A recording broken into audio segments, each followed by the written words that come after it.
money maker isn't space, all the space expeditions he does. He makes his money tunneling underground with his nuclear tunneling systems. That's good. That's where his real money's made. That's his only profit company that he has, is tunneling underground. So when he wants to go to Mars, he's got to go down and to the left. Okay. That's fair. No, that's a fair comment. So would you say that what we're in now, I know you said it's like a simulation, but are we in a spiritual? Yes. And you have the choice to make choices based upon the decisions that you make. And there are choices of, call it God, some call it good and evil. There's a lot of different applications for it. I try to stay out of that because I'm trying to manifest positivity and positive performance for my fellow mankind. So I know I'm in the, on the side of, call it God's will, if that's what people want to call it. But I don't want to push theology on mankind because everybody has to make their own choices. And I really feel that for the neutrality of what I'm said and doing, that I stay in a position of neutrality because I can have a lot. I've had a lot of negative people. Before that COVID hit, we had a lot of top financiers in the world who learned the technology. So we had a lot of negative people using this technology to undermine the good national security of the people of different countries. So we had a lot of bad people. My business partner, he was a bad guy, right? David Eichel and Colin Miller. He worked with the Rothschilds and the Clintons. He was a bad guy. I didn't know these things when I got involved with him. And then as I got further in, I became cognizant of that, and then I locked David away from his own technology in 2006, so he couldn't hurt anybody anymore. Of course, the CIA used that to spin other people up around the world and other variations, and they keep them going to undermine truth and correctness, of course, at all times. But that's okay. It doesn't bother me because truth wins in the end, and God or whatever you want to call that, goodness wins, because goodness is goodness. Righteousness is righteousness. Fairness is fairness. Truth is a perspective based upon your position of what you're trying to get done. So truth can only be an opinion, and you're going to know people by their performances if they choose to do good or if they choose to do evil with the technology we've built. I look at it, and that's why I don't make comments about guys like Elon Musk, because we're going to know the people by their performances, or the performances create. Know them by their actions. Yes, always.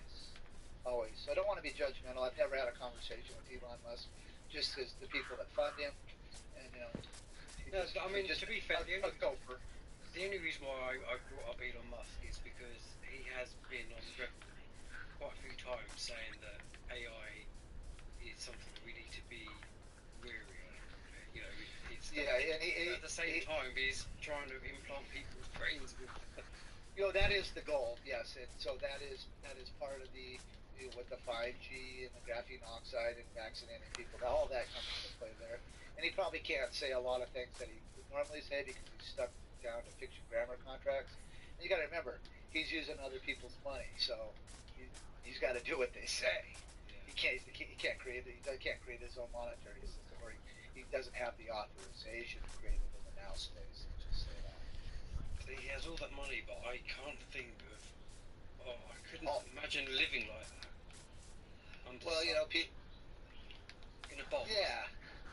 Well, they give him a lot of freedom and they tell him he's rich. Doesn't mean that value has anything. They all know it's written with fictitious grammar and banks. It's just a perspective. And and this is how they keep governments going. The people think that the governments are still bound, right? And so but they can't figure out why the borders are open and anybody can come through. Go figure. Right? And the thing is, when you are awake to it, it's so obvious, and it's so,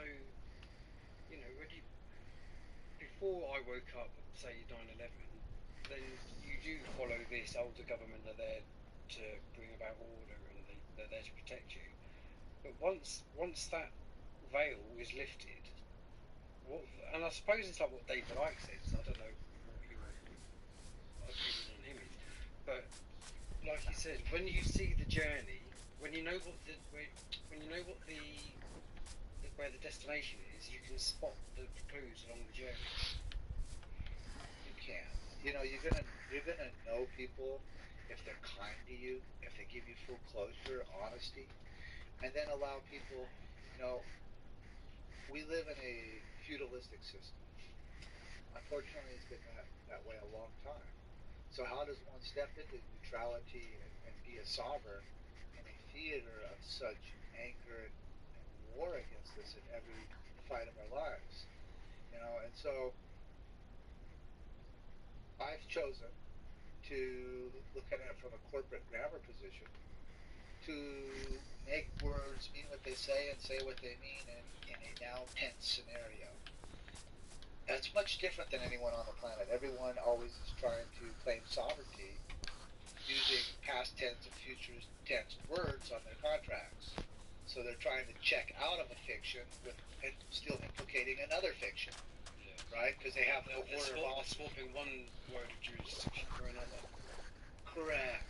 And so the venue that they're creating is the venue that they give. So I'm seeing a world where a fiction, no matter what it is, destroys fiction and kills fiction. All right, because fiction is a lie. Right? It's a fable. It's something that is not there.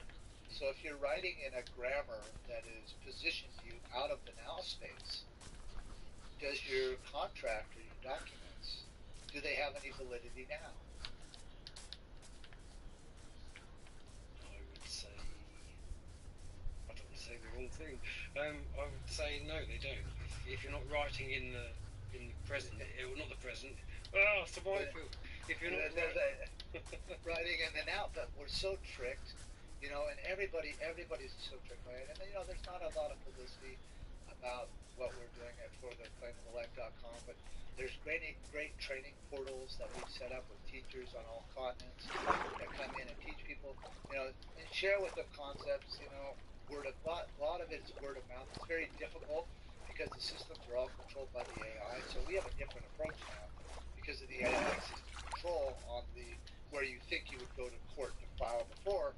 Well, there's technology in place in the last couple of weeks that bypasses all that, right? So we have, I don't want to get too much here, but we have a whole different set of standards now that can be put into place that really make you into more of the word is not programmer, but more of a controller,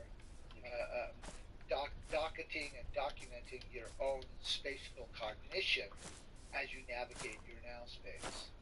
And so there's things now that are in place where we can bypass all the fable of going to see Mickey Mouse at the courthouse or the bank to where we simply do controlling mechanisms in the data centers to now uplink and erase things that you want or don't want. Makes sense. I think that makes sense. Yeah, it must make sense. Yeah, it makes sense because you're saying it. I'm just trying to. Well, just think if AI controls where you go to file, and so when you show up to file, they scan your documents in globally, they shred your documents, get rid of the paper trails, and they put everything on their computer screen. Their computer screen is controlled by the Army Psychological Warfare Department of your country, the PSYOP Force, and that is controlled by another hub, and then you don't have to go down to Mickey Mouse Land anymore and see them. You just go there, imprint, and erase, and fix that data. Will the people down at Mickey Mouse Land ever see you again? No, because they don't know you exist, because they only listen to their screen because they can't make decisions for themselves. They've made a system that's not accountable to think. So when it's not accountable to think because it has no deductive reasoning capacity, because it's been not taught that for a long time, right? So when you've been not taught to be accountable, when you've not been taught the difference between correct and bad, right, wrong, God, Satan, whatever the heck you want to call that spiritual application, and you have a blurred line in there, then why in the world would you go there, right? Why would you go to a courthouse that has to listen to its computer screen? It has no choice. as this judge's Lexus, it's got to punch up its case file, and the algorithm tells it what to do based upon all the.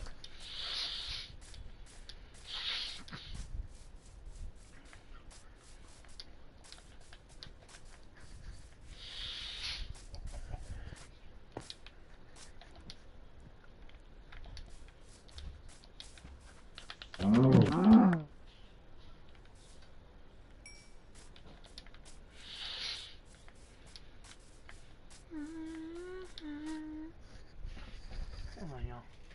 Check something rock quick. I'm gonna look up something.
Is John McCain still alive? John McCain. Oh, 2018. That's right, huh? Fuck. God rest his soul.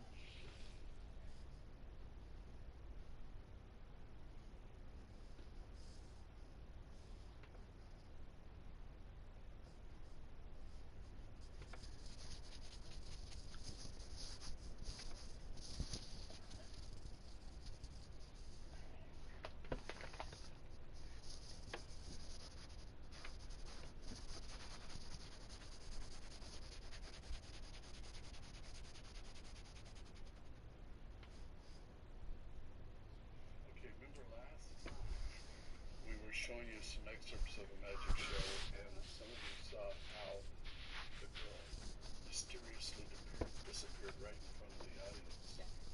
People want to know about that, so I'm going to show you a little bit of the clip again, so that those of you that have poor memories can remember the context, and then we're going to go in through the skin, through the muscles, right down to the bones of the magic. Are you ready?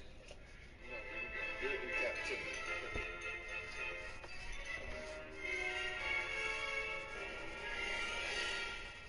See how she vanished? That's all we were trying to say is that she's going to vanish. She's vanished. See how she... through the skin, through the muscles, right down to the bones of the magic. Are you ready? No, here we go. Here in captivity.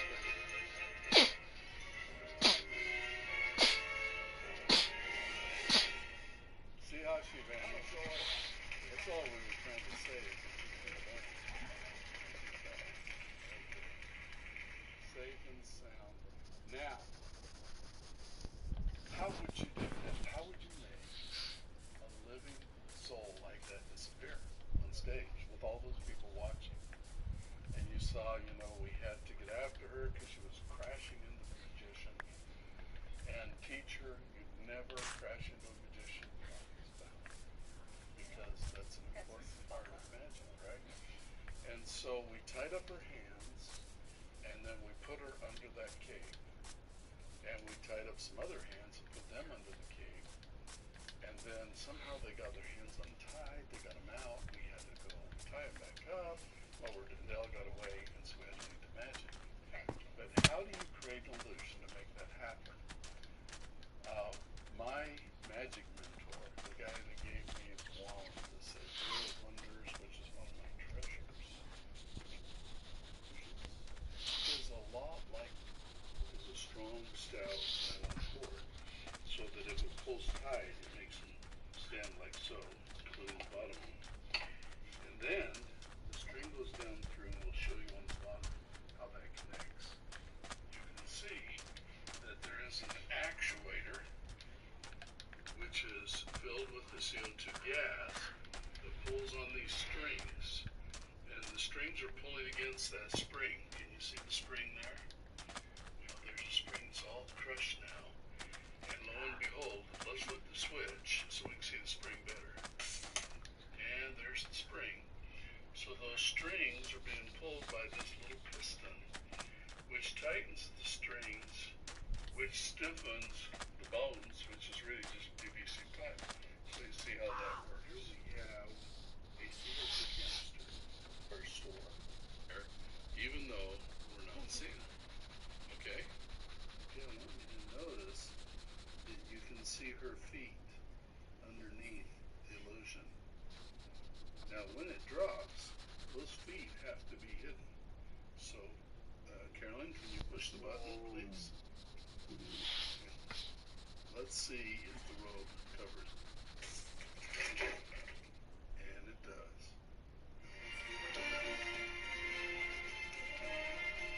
Thank you very, very much, Elizabeth. You guys are crashing into me while I'm bowing. Don't you? Much, Elizabeth. Thank you very, very much, Elizabeth. Don't you know you never crash into a magician while he's bowing? Ropes, ropes. Now there's going to have to be punishment. Right over here. You can't let these dancers get away with things like this. That's cute. You can't let her get away with it. Who's that? Who's that?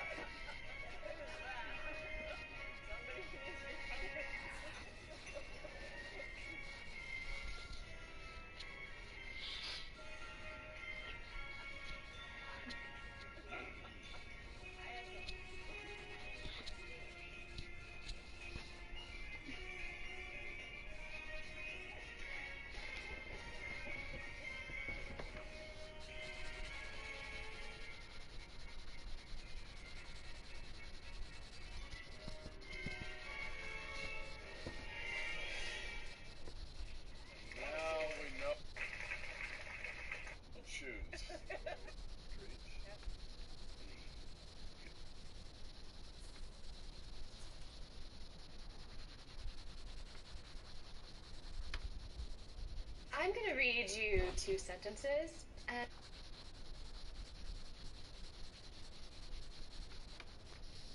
So last week we interviewed Dr. Jim Garrow, who's this Canadian-American guy who claims that he at one point worked for one of the alphabet agencies of the U.S. He wouldn't tell us whether it was the FBI or the CIA. He also said that President Obama tried to kill him, and he had a really specific story about how, and his vehicle, and holes that were drilled. If you missed that interview, check it out. But in response to that interview, I received a ton of emails saying, that the way I handled it did not argue with any of his points, and that was interesting because typically I would do that. And that's absolutely right, because if he believes that President Obama had holes strategically drilled into his car to hopefully cause it to seize and go end over end, which, by the way, a ton of car mechanics wrote in and said is physically impossible, that I'm not going to be able to change his mind. And have there been other interviews where I took that same approach? There is one where I did, and it was with a man called David Wynn Miller. David Wynn Miller is a guy who is quite well known in many circles. for, number one, claiming that the government controls people through the usage of grammar. And number two, he claims to be able to teach people how to use grammar properly to not have to pay taxes and to do other stuff. Now, it never works. Every single person that has tried to use this technology, as he describes it, has either lost their court case or even sometimes been sanctioned by judges for just spouting nonsense. In that interview, I couldn't really argue against him saying that he's the king of Hawaii and that he once was able to, for just spouting nonsense. In that interview, I couldn't really argue against him saying that he's the king of Hawaii and that he once was able to break the math language interface. Anyway, that is the interview we're going to play for you today. This is a classic interview. It is equally bizarre when we look at the Dr. Jim Garrow interview. I hope you enjoy this. Send me your thoughts on this one, and I'll tell you a little bit about the aftermath after we watch the video. Well, tell me about how you first started your theories and research into correct language and control of the government via grammar and language, which is something I've done a lot of research on in the last 24 hours. All right, back in 1980, I went through a divorce, and in that divorce, the judge said that men cannot nurture children and therefore denied me my parental rights. I sued that judge for discrimination under the 1964 Civil Rights Act and had him disbarred.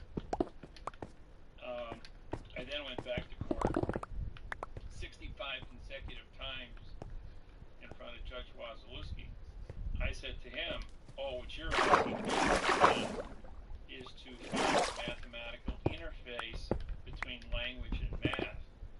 He says, well, in 8,500 years, no one's ever been able to prove that.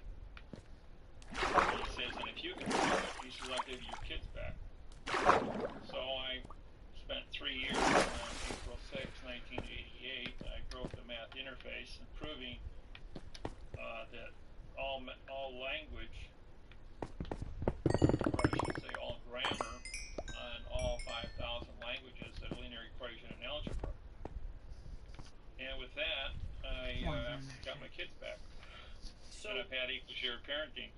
And part of this correct language, like for example, it includes the use of hyphens and colons in people's names, right? So you've added at least one, maybe even a couple of colons to your name. How explain to me how that frees one from control by the government? All right, when you look at your wristwatch, it's digital. You have colons in your time. Why do you have colons in your time? For the 30 minutes or right now it's for the 6 minutes of the first hour. So you're using prepositional phrases to certify the value of time because it's a fact. So I said, well, my name is a fact. I'm not an adjective pronoun. If I said David Wynn Miller, David is an adjective, Wynn is an adjective, and Miller is a pronoun. Well, an adjective is a modifier. I have to interrupt here. This does not make any sense to me here. This makes absolutely no sense. Does this make sense to you? And honestly, this makes sense to you. It's called grammar. It's called syntax, parse syntax grammar. Yeah, but now sometimes you've attempted to help people, and when people have attempted to use this language in court, they've all lost their court cases, and haven't some people even been sent to jail for starting to use this language in court? I mean, is there any instance where... Well, the case that you're referring to, the people filed a lawsuit in Wisconsin with a heading from Missouri. No, I'm not just talking about that. I mean, October of 2001, Andrew Williams Sereda in Calgary, Alberta, and then we have Stephen Allen Margaret's in Wisconsin, and then we have Jason Zellmer. I mean, there's just so many people. Ed Dick and Brenda Rickard. I mean, she was ordered to have a psychological evaluation for using this colon and hyphen stuff. Okay, when you're correct in a courtroom that tells lies, the liar has to protect himself. If they don't lie together, they'll all lay together. Gotcha. And so the judge had to cover up his ability to his perjury in the court by ordering the individual into psychological evaluation, so it was taking it out of the jurisdiction of the court to cover up his lie. And explain to me when you proved that Hawaii is a verb. Tell me about that.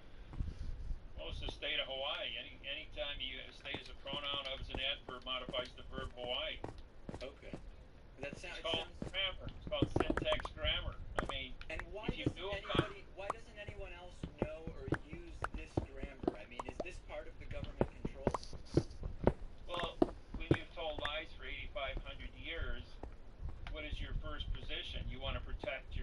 otherwise you'll be embarrassed. But And 80, hold on a second though, David. 80, Patience. 8,500 years, but you're citing something from the 80s, and this country hasn't been around nearly that long. Who has been lying? Hey, we came from English. I disqualified Magna Carta in 2001 when I syntaxed it. Okay. Queen Elizabeth sold it at Christie's of London for $6.7 million 2 weeks later. Last week, Monday, Queen Elizabeth announced that England, Ireland, Australia, New Zealand, and South Africa do not have constitutions because when I syntaxed them and posted them on the internet, she realized that the parsec, syntax, grammar on the constitutions is modified and says nothing. So I wrote new what does it mean to syntax something? on the internet. And tell me, when you teach people about this, for example, I read that a 6-day training is about $1,400. What do people get for that amount of money? The seminars I put on, I do on Skype. Skype is the internet, and that's free to everybody. Yeah, I get that, but what I'm saying is, do you ever charge people to teach them this correct language? When I do my seminars in the United States, they are advertised publicly. They are advertised publicly, but my question is, do you ever charge people to teach them how to use colons to get out of tax evasion and stuff like that? I don't teach tax evasion. I teach people to use the correct sentence structure, communication, parsec, syntax, grammar to pay their taxes. Okay, and so people do pay you to teach them that. Is that fair to say? People make donations, Okay, and it's open source. My website is open source for free. I'll answer anybody's questions. And can you address this statement? There's an allegation where some say you claim to be the king of Hawaii. Can you address that? Yes, in 1997, the Hawaiian, well, actually it was in 1995, the Hawaiian kapunas came to me after they learned that I had broke the math interface on language. There were no rules or regulations or closure for using their name as a nom de guerre dead person. Now, if you're dead as a Hawaiian for 20 years on paper, your land is free for settlement. So the United States government, this law was made in 1849 by King Kamehameha, because they created this illusion on August 25th, it started in 1919, and by August 25th, 1959, President Eisenhower stood up and said all Hawaiians are dead. We know. Can I be completely honest with you, David? David, I'm sorry to interrupt. Can I be completely honest with you? I don't know that you believe all this stuff. I think that you have figured you're kind of maybe an anarchist, and I think that this is shtick. I really do. I don't know that you believe all this stuff. And I think that this is shtick. I really do. I don't know that you believe all this stuff. I've been at this 32 years. Yeah. And I've been world certified. The United States Supreme Court has ruled in my favor on these issues. All 9 Supreme Court judges agreed with me on this technology, and I work closely with them to teach them how to use this technology. See, they deny that. There's outside of your claim, there's no evidence that anybody anybody at the Supreme Court, and that you have taught them any of this stuff. Well, you can call John Roberts up and you can ask him. All right, well, we'll try. Hey, real quick, last thing here. Jared Lee Loughner, the Arizona shooter, mentioned Don't know anything about the man. I understand. Never heard his name before, except on the TV. I understand. So I know that you have claimed that if anything, he may have looked at your website at some point. What did you think? He has only a 3rd grade reading level. My website is written in the 28 reading level. There's no way he would comprehend it. But so you're saying that Jared Lee Loughner, even though he claimed that he was concerned with government control via grammar, his reading level is not such that he would even be able to have read your website? The man's crazy. Everybody knows that. Nobody would do something like that. You were absolutely crazy. His house was full of cartoons and The Wizard of Oz and Alice in Wonderland, and he plays Halo. Combat games. He's got over 100 TV shows a week to brainwash him on how to kill people on television, issued by your networks.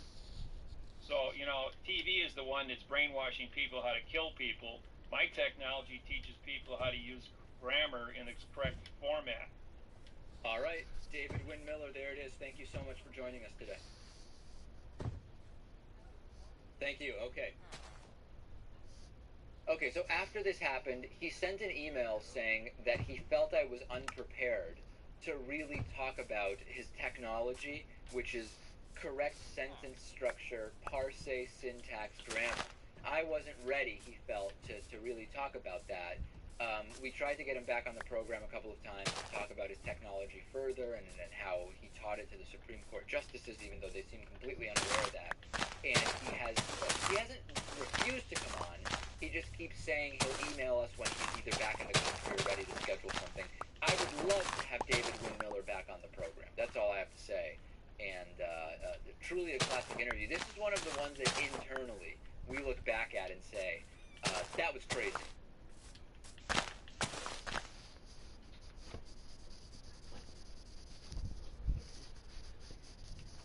So last week we interviewed Dr. Jim Garrow, who is this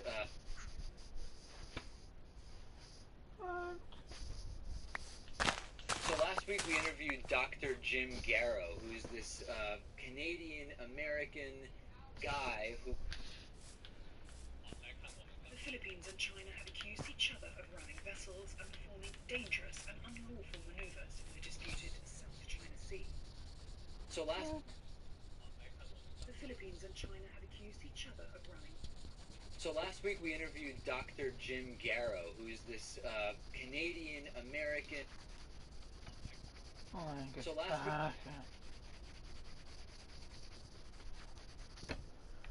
This is James Mike Graham coming to you from Chicago, as usual, and today's a big day. We finally got to the point where we had to do David Wynn Miller. I'm warning you, this is out there stuff.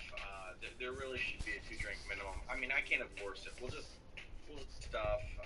There really should be a 2-drink minimum. I mean, I can't enforce it. We'll just call it a 2-drink recommendation to proceed with this video. But this guy makes 0 sense whatsoever. However, he is incredibly influential. In fact, I've got a whole new playlist on quantum grammar, and he really started all of that. And you can see echoes of the things he says in all the other sovereign citizens. So we're going to call this one David Wynn Miller, Sovereign Citizen. Let's do it.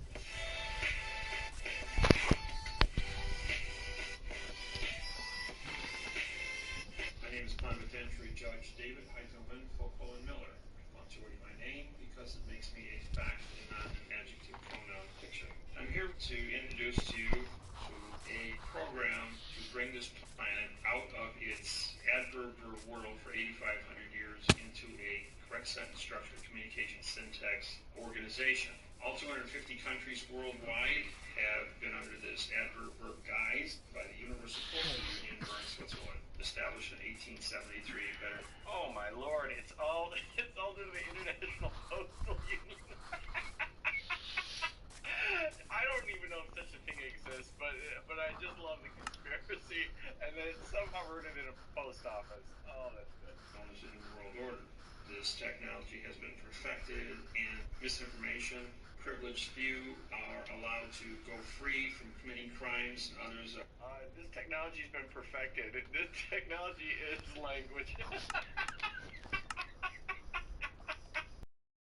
don't know if it's been perfected, but, communications have generally improved through the years. I'll say that. Are slapped with serious fines, prison terms for absolutely nothing. When you go looking for case law on the correct sentence structure communication syntax, you will not find anything. You won't find anything because it's pure fantasy.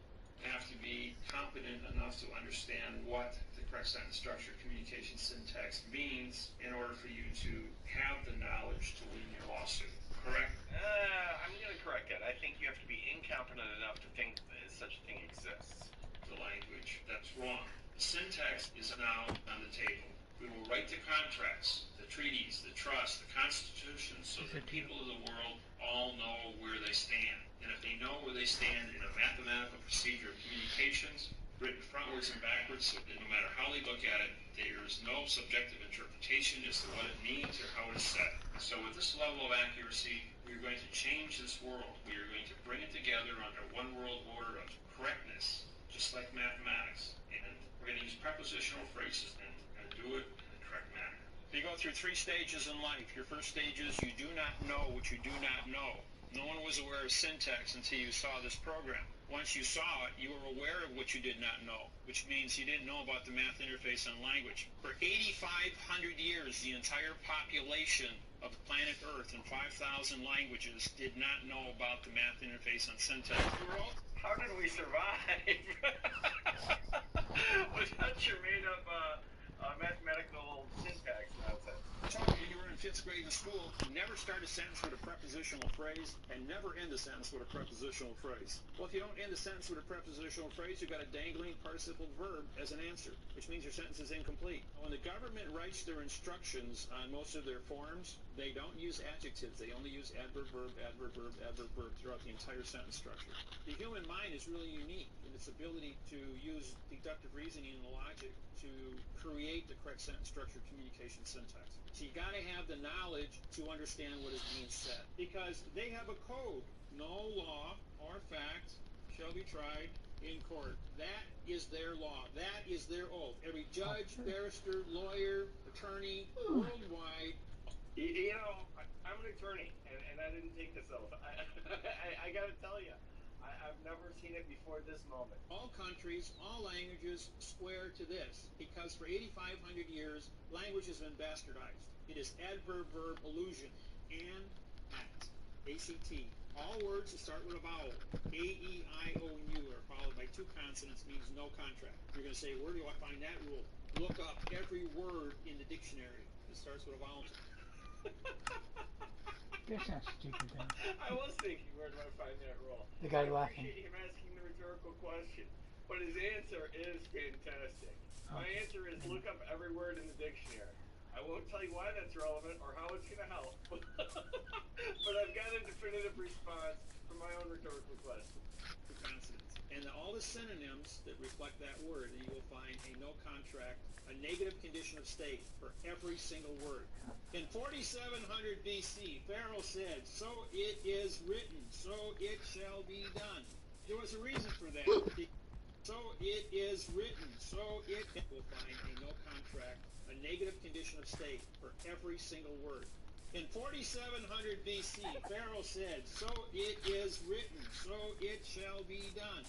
There was a reason for that, because oral contracts cannot be seen or proven because of the argument. Did you hear what I said, what I meant, what I said, what I said, what I meant, what I said? If you don't see it written, you can't prove it. When you write a contract, you go into court, you have a syntax document. Every single sentence is its own independent court as you make an argument. We're not dealing with 150 to 1 variables in an oral conversation, so your paperwork is going to speak for you. This is what's written here. I'm writing to show you how many ways I can write it to show you the variables, but when I speak it in one terminology, which one of the 150 variables up here that I just say to you, you don't know that. And because you don't know that, you're going to make a presumption, opinion, presumption, guess, perjury, lie. How many different mistakes can you make? That's only 3 words. Try doing it with a lawsuit with 30,000 words on it. What do you think your variables are here? You're talking about terabyte to the terabyte power of variables. You can't get to a fact. If you can't have a fact, what are we doing? We're lying to each other. I don't know, it sells itself. Technology brings us to a position of accuracy that cannot... I don't know, it sells itself. Technology brings us to a position of accuracy that cannot be argued. And the court room is a building. That is not the document on the piece of paper. When you write a lawsuit, the paper that you have, this is the court. Now, of all the 2 million words in the English language, we've got 720 words that are syntax. That's it. Pretty simple. Average person has a 12,000 word vocabulary. You only need 720 to learn syntax. And in 99% of the cases, you use less than 50 different words in an entire lawsuit to win your case. It doesn't take a rocket scientist to figure this out. It's so simple. Once you get it, it's mathematical. This is the court. This is the contract between you and the judge. No. The room is irrelevant. The seals that are hanging on the walls are irrelevant. This flag is the correct sentence structure communication syntax flag, which advertises that this is correct. You place a postage stamp up on your corner. You sign across it. That makes you the postmaster transporting the vessel of the document to the clerk of the court, which is the court of the court. She puts her stamp on it. When she puts her stamp on it, you sign your name across her stamp, making you a postmaster of not only your paperwork in your vessel, now you're in contract with the port authorities of the court. This is a courthouse, which is a foreign vessel in dry dock. So you've entered a foreign vessel. Now you're the postmaster and clerk of a foreign vessel in dry dock. Now you. Wow. We got a post office. We've got a Oh, dock. fuck is this asshole last time? Just kidding. Woo! We have a contract. I don't know. I don't know what to do. That's just straight word salad with no meaning.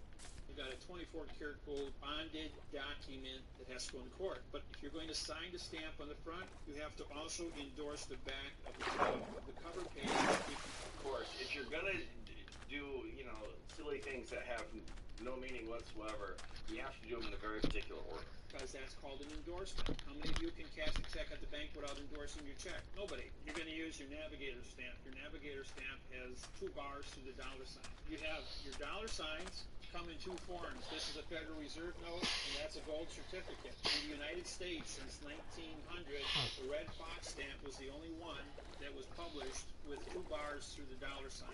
That was published on the 2nd of November, 1999, when the United States ended its 3rd bankruptcy and became sovereign. By bringing communication skills down to a math problem, Wait a second. I didn't hear about the first 2 bankruptcies. I love how they just drop on all this, nonsense. It reminds me of Canada being dissolved. They say like we all know it. remove the ability of an individual to lose his temper or maintain an argument. What we're doing here in syntax is we're showing you that the Bible is written in the Quran, in the Jewish Bible, and all of these different communications worldwide are written in adverb verb. They've left the words out. Why do they leave the words out? Because they can control you. So by learning syntax, you can go back and put the missing words in. In now time, you can remove the prefixes and the suffixes, which are the past and the future, and go to the root words. Then find a root word that means now time information, not the future, not a word that means no contract. If you go through any Bible phrase and you see a word that starts with a vowel and 2 consonants, get a book of synonyms, look up all the synonyms, and list those down, and put those in, and then put the correct prepositional phrase in front of that word. You'll learn how to build a sentence correctly from that phrase. That's why this technology scares the courts, because no law, which is a negative condition, and no fact is the only thing that gets tried in court. If you know what syntax is, you can make a mathematical choice. You have better pieces of information to make better decisions to be good. And then if somebody with evil wants to come at you with an illusion called adverb verb, you can say, that's a lie, and I can prove it. You didn't say that, but you're wrong. You know, and what you put on your documents that come into court. On the back of my business card is the whole procedure how to prosecute judges and attorneys. It's already written there for you. Oh boy, is this where Ronnie Lee Davis got his big prosecuting judges and attorneys thing going on? This may be the very beginning of capital felony treason right here. You've never had the correct sentence structure, communication, syntax, treaty on any land contract or mortgage in the history of this country's writing. It's going to be fixed when enough people are educated and you vote in syntax. We're not here to break the system. We're here to educate and correct. When you guys learn it, it just opens up your whole world. You can see a lie. You have x-ray vision over everything. Nobody can screw around with you anymore. The cops won't stop you. The courts don't want you in there. There's nothing wrong with a new world order that's correct, where nobody can go to war anymore because you all know how to do things correctly. Having the Masonic teachings is no different than any of the religions in the world. They teach you the difference between good and evil, how to manage people. They're the ones who've been pulling the strings on the New World Order for 8,500 years. The syntax separates the wheat from the chaff. There isn't anybody anywhere on this planet today, I don't care how high up in the Illuminati they are, that I can't prove they lie. And I don't have any restrictions as to how high up I go. I still can't take their lie and shove it down our throats because we've proved the lie, we've proved the fact. These are the parts of speech. There's only 10 of them. The adverb is used more in language worldwide than any other syntax of communications. And the adverb is a modifier. Also remember a vowel and two consonants. The adverb operation of syntax is a no contract issue because you're modifying the condition of a fact. If you're going to modify something, that's perjury because it's no longer the original fact. You take a fact and you modify an adverb, it becomes called a gerund verb, which means a noun used as a verb. It's still a lie. It goes back to a math problem. Is 3 times 3 times 3 equals 27, right? So if I have a fact times a fact times a fact, I'm going to get a fact. But if I do 3 times 3 times 3 times 0 equals 0. Or if I divide, it's still going to be 0. No, I'm 0 be 0. Divided by 0 is undefined. If you're following math, I don't know, but you seem to have your own thing. Because a fact times a fact times a fact times a lie equals a lie. Well, you can't say I didn't warn you, just as out there as it gets, but it had to be done. David Windmiller is incredibly influential in bad sovereign citizen legal thinking. Ronnie Lee Davis, for instance, is always talking about prosecuting judges and prosecutors. And that sounds like it's straight from this guy right here. So I also provided a link in the description below to just like the Wikipedia. It appears that David Windmiller passed away in 2019. He was an interesting guy with some pretty crazy theories. As you can see here, I've got my fancy Sovereign Citizen Patrol t-shirt on. It's pretty cool. I got another one here. They all say Law Talk with Mike on the back. And ladies, I didn't forget about you. Here's the Sovereign Citizen Patrol shirt in pink. Law Talk with Mike on the back. And if you're bold enough... One woman is not good enough for me. From Chicago. Any female thinks she's gonna get that can go fuck herself. And hang out. I'll talk with Mike on the back, and if you're bold enough to take a picture of yourself in one of these and send it to me, you can join the Sovereign Citizen Patrol and hang out with Olive. Cute dog. So last week we interviewed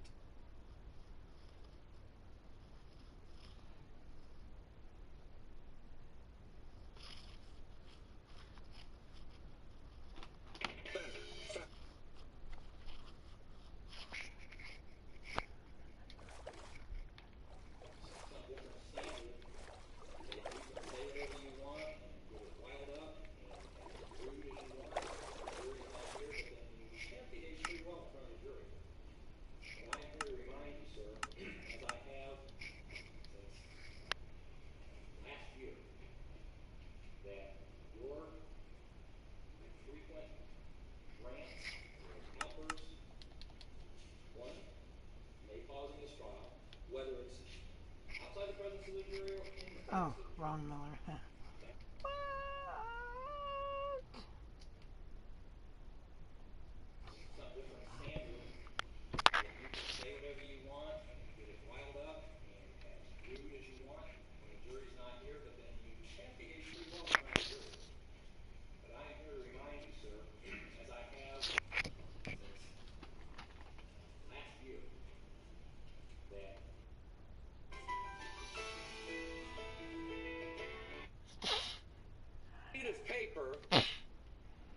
An equation that would take the fastest regular computer that there is, it would take it about 10,000 years to calculate this out.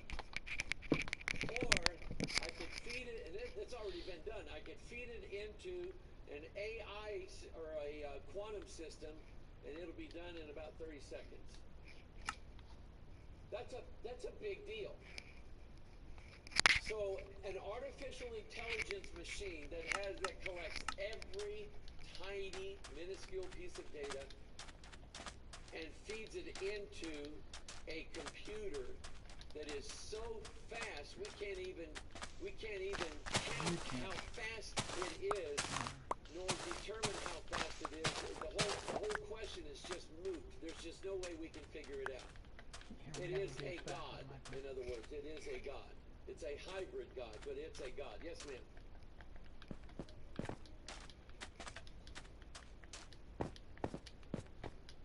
Sure.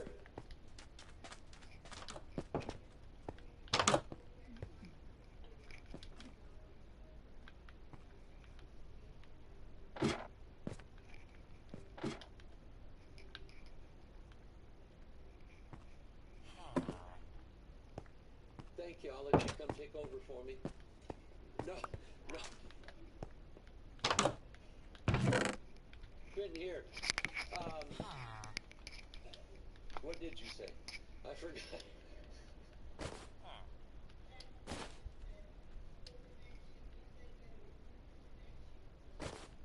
That's the dimensions that the spirits live in.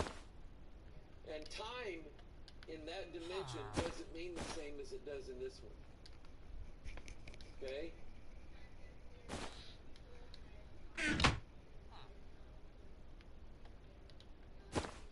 Was limited.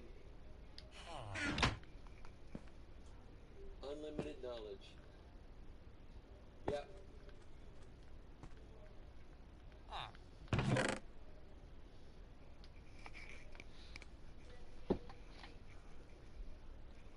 Well, okay, let's do this. Let's go to Revelation 13. Thank you for bringing that up. It's a very good question. Revelation 13. Let's talk about this beast. Because that's what it will be. It will be a beast, human. No, amen. I got that backwards. It will be a human beast. No, I still have it backwards. Thank you. It will be a hybrid. Okay? In Revelation 13, let's see, look at verse 4. They worshiped the dragon, which gave power unto the beast, and worship the beast, saying, who is like unto the beast, and who is able to make war with him? So, if you, who in here knows how to play checkers? Who in here knows how to play checkers with an artificial intelligence machine? You don't. You don't, because you will never, ever win. You will never win. It's a draw. Who plays chess? I don't, because it's too hard to find the pieces after I've thrown them. Okay? But you have never and you will never ever play chess with an artificial intelligence machine, because you will never ever win. When AI makes the connection with the quantum universe, the artificial intelligence machine will not examine one move after another that you make. It will have already examined every move that you have already possibly made, and it already knows how to beat you almost before you ever get started. If that makes sense to you. And chess and checkers are both war games. That's what they are. They're pieces where you have kings and you have knights and so on, and pawns and bishops and so on, and they move across the board in a certain way. But basically, it's a war game. And when you look at Revelation 13, who is like unto the beast, who is able to make war with him? So that question has already been answered. The fact that we cannot ever beat the quantum computers, the AI machines, at any kind of war game whatsoever, that already, right now, is a fulfillment of Bible prophecy. God, at any kind of war game whatsoever, that already, right now, is a fulfillment of Bible prophecy. God was right, wasn't he? God was right. Yes, sir.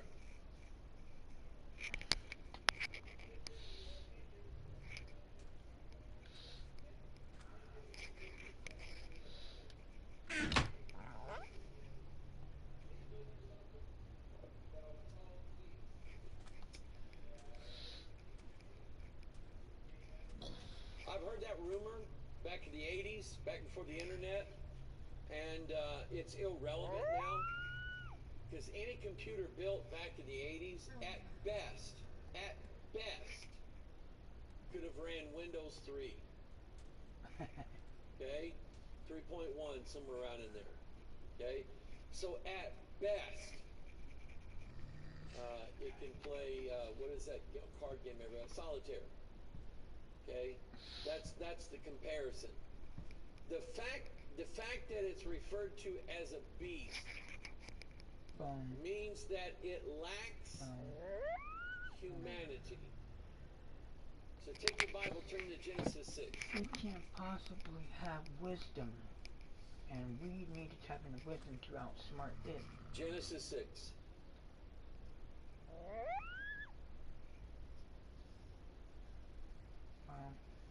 Verse 1, it came to pass when men began to multiply on the face of the earth, daughters were born unto them, that the sons of God saw the daughters of men, that they were fair, and that they took them wives of all which they chose. And the Lord said, my spirit shall not always strive with man, for that he also is flesh, yet his days shall be 120 years. There were giants. Remember, we saw that verse last night, and we found out that our King James Bible was wrong, didn't we? We found out that it said there were the Nephilim on the earth at that time. King James ain't wrong. Okay? That it said King James Bible was wrong, didn't we? Just last night. And we found out that our King James Bible was wrong, didn't we? We found out that it said Bible was wrong, didn't we? Wait. And we found out that our King James Bible was wrong, didn't we? We found out that it said there were the Nephilim on the earth at that time. James ain't wrong. Okay? I'm headed in that direction today. May take me all day to get there, but that's the direction we're headed in. Okay? Anyway, there were giants in the earth in those days, and also after that, when the sons of God came in into the daughters of men, and they bare children to them. The same became mighty men which were of old, men of renown. So now you can see it up on the screen. Giants equals hybrids. That's what giants are. They are a hybrid species because their species lacks something. It lacks humanness, humanity. It doesn't have the ability to feel the way we feel, to love the way we love, to think the way we think, and so on. And so I want you to think about this for a minute. Let's say that you were going to build a god. You're going to carve out with a hammer and chisel and everything. You're going to carve out your own god. And you really can't carve out a God that you have not seen before, can you? Because if you haven't seen it, then how can you know how to carve it? So generally, that's why when you look at all of the old ancient gods that were carved into rocks or carved out of rocks, they always look like something that we recognize. They may look like a fish, or they may look like a stalk of corn, or they may look like a human in some aspect. But there's always something about it that we recognize because our imagination can't really go beyond anything that we haven't seen. So here's my point. If mankind were to make a brand new God, a God that has never ever existed on this earth at any time in history, he will always carve out a God of some kind that he recognizes from his past or from time past. Does that make sense to you? He's going to carve out a God that looks like something that he's seen before. Primarily, that's going to be something that is human-like. So now, we're making a God in the laboratories of the biggest, the top money-making computer companies in the world. We're building robots that can do things that humans can do, or do things that humans can't do, or do things that humans can do, only humans are too slow at it, and it costs too much to have humans do it, so we don't use humans, we use robots, and we plug them in at night, and we go to Sam's the next day, and those old Sam's robots are going up and down. Now, have you seen those at Sam's? They go up down the aisle, and they sweep the floor for you. Huh? Go up. Sam's robots are going up and down. Now, have you seen those at Sam's? They go up down the aisle, and they sweep the floor for you. Huh? And they stop when and they don't look annoyed. You know, like, would you hurry up? Come on. Okay? They don't look annoyed. They just keep on sweeping, and when you're in the way, they just stop, you know, whatever. But we make gods according to the image that we are familiar with. Hence the word familiar spirits. Okay? Dagon, when the Israelites, they wanted the Philistines stole the Ark of the Covenant, the Israelites wanted it back. They found out that it was in the temple of Dagon, and Dagon, according to what we know, looked like half human, half fish of some type. And that's the kind of God that he was. And they found the next morning that Dagon had fallen down before the Ark of the Covenant. That ought to tell you, that's a prophecy right there. That is a prophecy. Let me throw this at you, since I'm just chasing rabbits all over the place anyway. What would a half-human, half-fish God look like? Yeah, very weird. I don't have a picture of it, but the headdress that it would have on its head would look like the mouth and the head of a fish, a carp. I know, it was that 97-pound carp that Brother George caught. That's what it was. He caught Dagon. Amen? You'll love Brother George if you get a chance to meet him tomorrow. You'll love him to death. But anyway, they built that God to look like it had a fish head with its mouth open, and that looks exactly like the mitre that the bishops wear in the Catholic Church. So imagine, and I'm not sure this is how it's going to work, but imagine that some sort of archaeological dig is taking place, and all of a sudden they dig into a place and they find a box that looks like the Ark of the Covenant. Okay? And they pull out the Ark of the Covenant.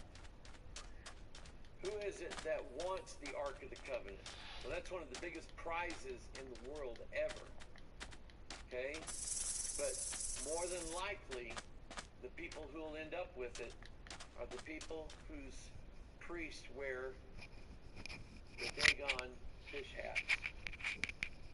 Just think about that. I don't know, but think about it, all right? So in Genesis 6, we have these hybrid gods. They are half human. They are half God. They have some of the aspects of their fathers, their spiritual fathers, and they have some of the aspects of their earthly mothers. Okay? Now that's got to be weird, but that's how they looked, that's how they were, and we don't think, when we think of something that's half of something, we don't think it's split down the middle, how on the right side it looks like an ancient god of some kind, on the left side it looks like just some human being. We know that they're going to be mingled together in some fashion, just like a person would be who is of two races. You can see both races in that person. All right? So anyway, these giants were hybrids. Turn to 2 Corinthians chapter 6. 2 Corinthians 6. Boy. A lot of deep stuff going on here. Stuff that I tried to just put together things that I don't think I've talked about. And primarily the reason why I didn't talk about them is I'd probably get in trouble if I did. So this may be the last time I ever see you. No. 2 Corinthians chapter 6. Watch this now. What symbol is that up on the screen? The yin-yang symbol. Okay, because it represents this idea it's in Buddhism, it's in Taoism, it's in different Asian religions, and the concept is that there is a little white in all black and a little black in all white, and whatever that means. It could mean that there's a little light in all darkness, and there's a little darkness in all light. And we've been studying this on, I think, Sunday night, about Genesis chapter 1, chapter 2, and so on, where when God created light, He separated the light from the darkness. There is a division there, and there's no gray area with God. Amen? But man's evil. As man is building this artificial intelligence machine, man thinks that there is a little evil in all good and a little good in all evil. That's how man thinks. And that's how man is going to build this artificial intelligence machine. This machine that is going to be able to think that there is some evil in good and that there is some good in evil. And so if we build something that's evil, we're not building it completely evil. There's going to be a little good in it. That's why in some movies, since we brought up movies a while ago, in some movies, the bad guy, the really, really stinky, nasty bad guy, at the end becomes the savior. He does something good at the end that saves everybody, and he is what this symbol represents. That little bit of good in him, like Darth Vader. Like Darth Vader, okay? Yes.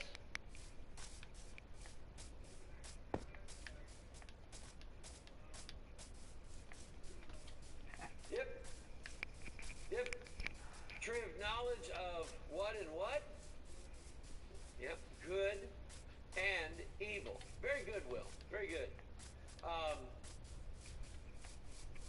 why the Jews worship that tree in the Kabbalah, the Jewish religion. They worship at the feet of what they call the tree of life. But it's not really the tree of life. It's the tree of knowledge of good and evil. And it has two pillars by it. One is a pillar that has a positive symbol. One is a pillar that has a negative symbol. One pillar, which is the negative one that's supposed to represent evil, it's not totally black, it's gray. And the other one is not totally white, it's got a little bit of gray in it too, because it symbolizes that there's a little good in all evil, a little evil in all good. And that's what the yin-yang symbol represents. But here's how God sees it. God sees it in 2 Corinthians 6, being not unequally yoked together with unbelievers. Somebody tell me how that works. How is it you can be unequally yoked with an unbeliever? Marriage? Yep. Yes.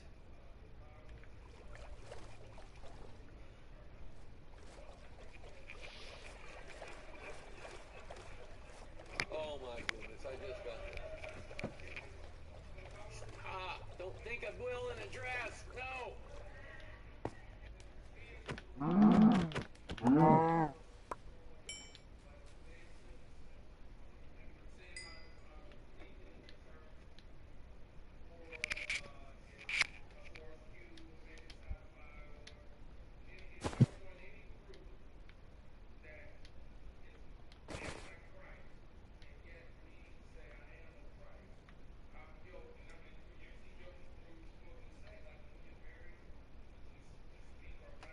Make a vow.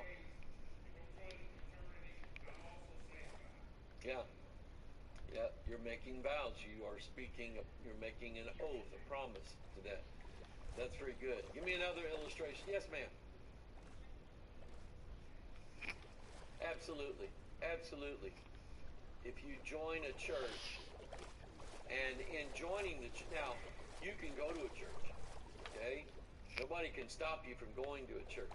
If you join, however, a church and join with that church body, that means that you are finding yourself in agreement with all of their doctrines, their purposes, everything that that church is. Now, I've had people call our office and talk to me and ask me a question like this.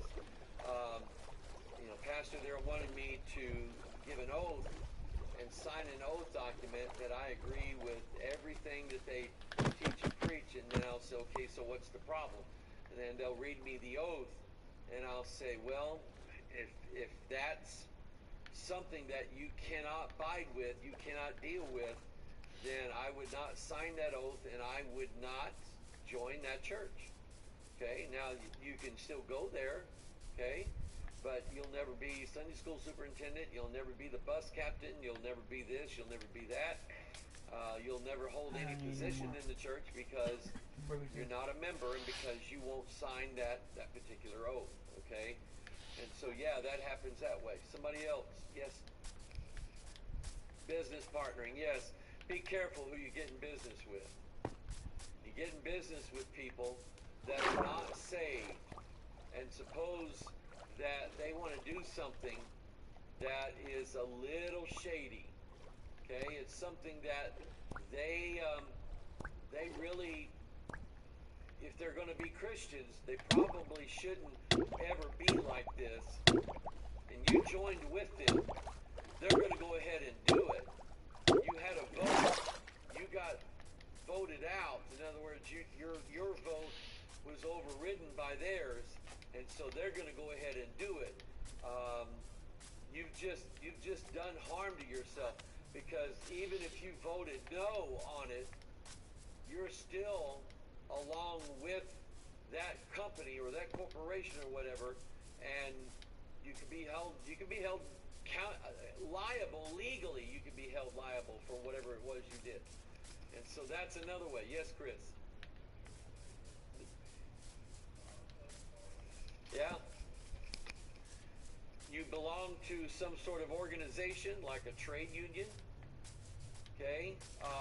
Now, I told my son Matthew, back when he first got in, he was going to be a carpenter, and he was, in order to work for this company, he had to join the carpenters union. And I told him what to watch out for. I said, they're going to be pretty rough on you. And so he came home first day, and he said, yeah, they were pretty rough. And he came home all excited one day. He said, Dad, you should have seen it. He said, man, somebody brought food. There was food all over the place. And they brought sodas and other sodas. And they brought, they brought all kinds of good food. And they fed us well, gave us an extra hour for lunch and all this and that and the other. And I said, yep. It's election year. Who'd they tell you to vote for? And I said, son, everybody's got to work, okay? I believe that. Everybody's got to work. If they put you in a trade union, they're going to pay you, and that's the agreement that you made, then sign up with them. But do not let them tell you how to vote. It's that simple. Don't let them tell you how to do it, okay? Somebody else, very quickly. Then, well, yes, Dave. Huh? The friends you run with, absolutely. Be not unequally yoked together with unbelievers. And that is also, and I'll tell you a story. Back years ago when I was pastoring out in Washington County here in Richwoods, there was a couple down there that they both gave their life back to the Lord. They got married and were trying to live for the Lord and so on. Well, he had an issue with alcohol, and he wanted to go back drinking again. And he wanted people to tell him that it was okay to drink. So he'd have a conversation with his mom, had a conversation with his dad, had a conversation with his brother, had a conversation with his friends. The only person he didn't ask was me. Okay? And he made the mistake of bringing it up in Sunday school class one time. And he said, I kind of believe you can do anything you want to as long as it's in moderation.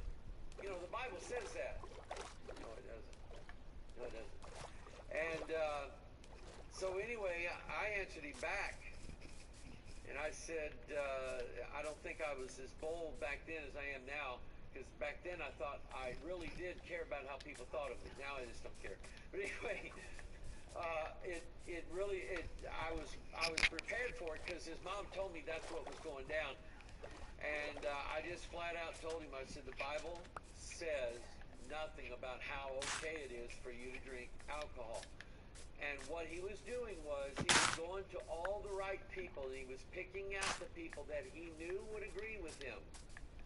And those were going to be the people that he was going to associate with, that he was going to run with, that he was going to be friends with.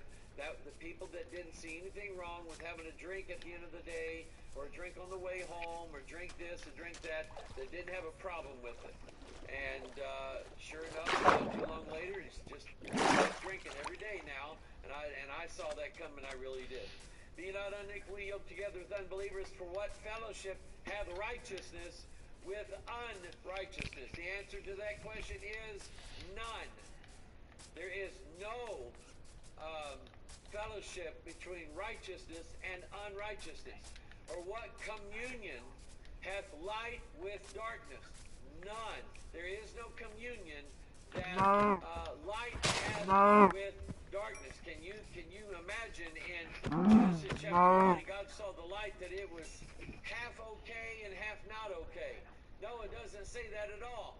God said that the light was good, but the darkness ain't. And all those of you who have been in darkness know that it's not fun there. Amen? You'd rather be in the light. And then, for what fellowship hath righteousness with unrighteousness? What communion hath light with darkness? We just touched on that, so I'm going to move on. 1 John 1:5. This then is the message which we have heard of him, and declare unto you that God is what? God is light. So can God have a little bit of bad in him? know. But the message that's being sold through Hollywood and other forms of media to mankind is that God has a few flaws here and there. And all you got to do to sell that is to get Morgan Freeman to play God. Amen? You get Morgan Freeman to play God, you believe anything in the world he says. Okay? I'm referring to the movie Bruce Almighty. Bruce Almighty, yeah. Okay? And in the movie Bruce Almighty, Morgan Freeman says to Jim Carrey, there's a spark of divinity in every human being. We're created in God's image. How is there not? That is Jewish Kabbalah. That is Hindu religion. That is Buddhism. That is practically all of the Asian religions teach now that there is just a little bit of divinity in all of us humans, that we need to do things like yoga, things like ritualism, that we have to do things in order to get that spark of divinity to come out full-blown into a full-blown fire of godhood, where you yourself are now equal with God. Folks, I may make a lot of mistakes in life, and I do. Something you'll never, ever hear me say, I am not equal with God. I'll never say that I am, because I know that I'm not.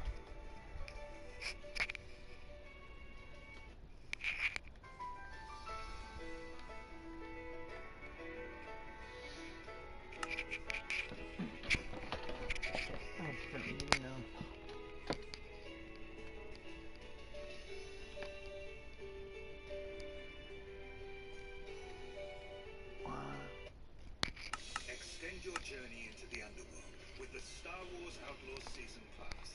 Expect to cross paths with familiar faces and new daunting threats. Starting with the exclusive Day 1 mission and the Kessel Runner character pack, followed by 2 additional story packs and cosmetic bundles. Expand your experience with all new stories, quests, and areas to discover. Meet with Jabba again in the exclusive mission, Jabba's Gambit, available at launch. Following Kay's first encounter with Jabba in the main game, the Hutt cartel leader summons her to settle an old dead ND5 as neglected. Now, it is time to collect. Also included in the Season Pass and available at launch is the Kessel Runner character pack, featuring new cosmetics for Kay and Nix. The first story pack, Wildcard, will launch in fall 2024. Kay Vess finds herself forced to work for the Empire as she's sent to infiltrate an elusive casino ship to participate in a high-stakes Sabacc tournament. There, Kay will join forces with the notorious Lando Calrissian, an alliance set up for explosive results as they unveil a conspiracy that will lead them into the most secret and secure part of Mirogana. 2 cosmetic bundles, Cartel Ronin and Hunter's Legacy, will also be available to Season Pass owners alongside the first story pack. The second story pack, A Pirate's Fortune, will be available in spring 2025. Kay, Nix, and ND5 are launched on a perilous treasure hunt with legendary pirate Hondo Ohnaka, offering them a chance to turn their fortune around. The Season Pass is included in the Gold and Ultimate editions of Star Wars Outlaws, which also offer 3 days of early access to play the game from August 27th. And if you pre-order, you get the Kessel Runner bonus pack, which includes cosmetics for your speeder and for the Trailblazer.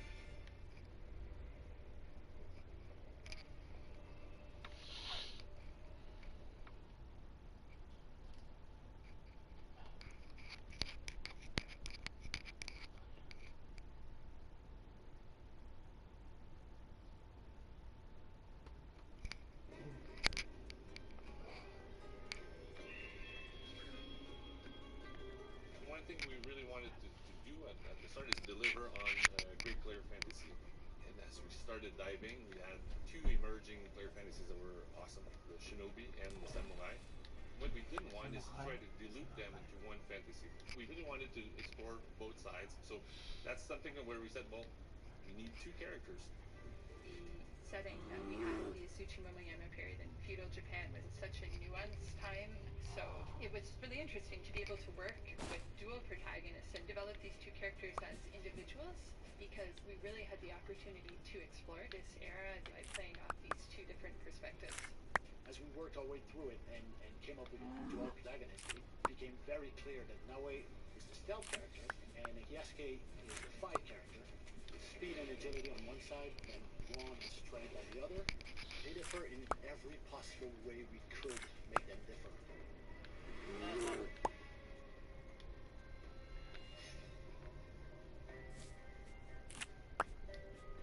Our shinobi, Naoe, is the imagined daughter of a legendary Egan shinobi, Fujibayashi Nagato. And up until this point, she's actually been quite protected from a lot of the horrors of war that have been going on in other parts of Japan. So this is going to be her first real taste of what lies beyond, and it has a profound impact on her. Fucking nigger. Stealth as a core pillar God in damn Assassin's it. Creed Shadows. Player will recognize the classic Assassin's Creed experience in Naoe, but we're adding a lot of things that make her super unique, so she's the best assassin ever.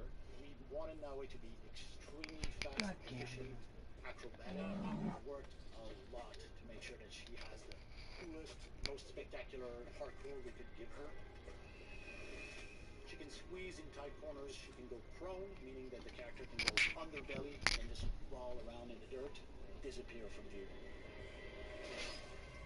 We really wanted to leverage all the light elements that come with our new tech and use it in a core way for our Shinobi fantasy specific. So what that means, at night, you have to read the environment and hide in the pockets of shadows that are cast naturally in the world. And that affects how NPCs can see you and if they can sense you at all. What we want the player to experience is the feeling of being the predator.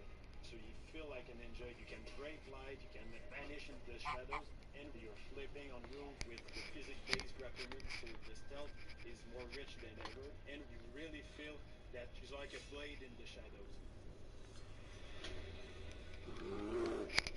Yasuke is our first historical protagonist in Assassin's Creed. What we know about Yasuke historically is just a bit, but it was enough to get the team really excited about the opportunity to work with him as a character. He can fight his way out of anything, but he's also super smart and can think his way through things equally as well, and is going to be somebody who always has a commanding presence. So especially in combat, when we think about Yasuke, it's really about dictating how the fight will go. And to do so, we created a mechanic called the buster attack.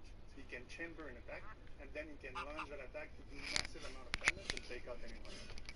Yasuke is very, very strong. He can barge through reinforced doors, he can lift heavy objects that Naoe can't, but that means that he's somewhat slowed down compared to Naoe. That hurts. On the ground, that's where he shines.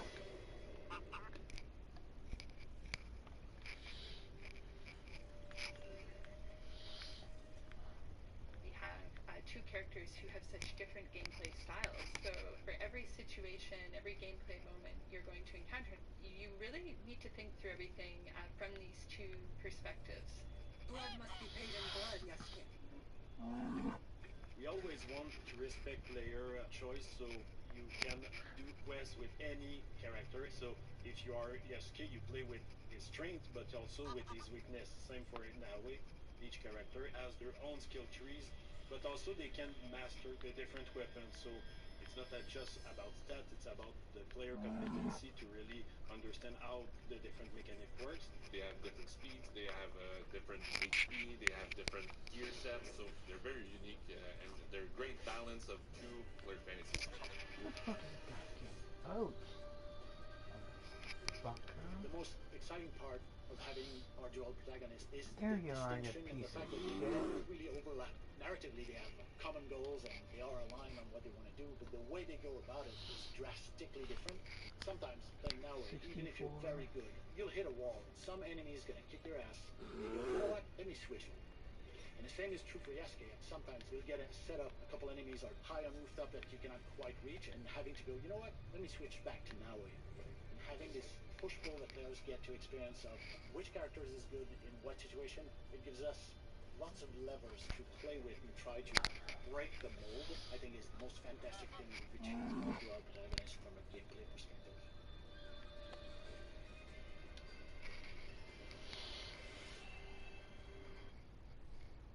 Extend your journey.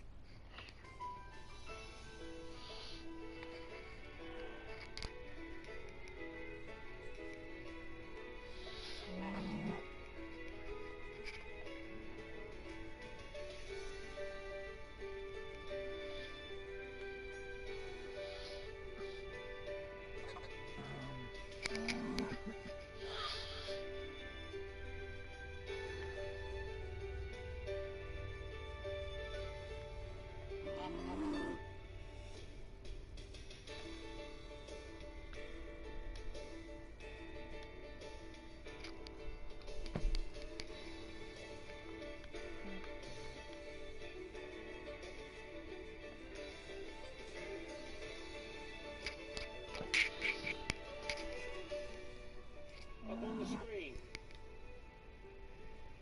Now, it probably looks like the bumper end of a car to you, and you're right if you guess that. How many other bumper end of a... Now, up on the... How many other things have you seen with the word hybrid on it? Huh?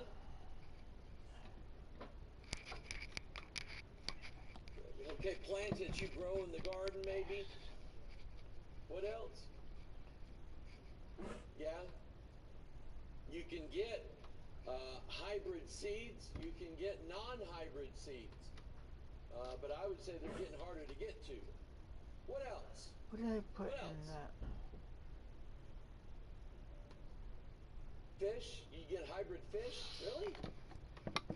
Really? Go ahead. Do they have like horns and stuff, or that's next, right?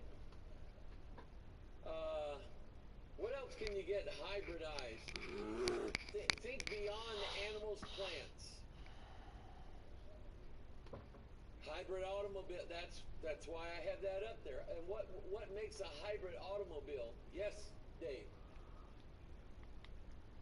There's what? Oh yes. A lot of hybrid themes in alien movies. Hence, they're aliens. Do what? Absolutely. Hybrid mosquitoes. You know, I don't know. I wouldn't want to be the guy who changed the mosquito's DNA, dumped them out in Florida on purpose, mind you. It all turns into the zombie apocalypse. We've seen all of those movies. I would love that. And then they all point the finger at me going, you got it wrong there, pal, didn't you? Don't be blaming me.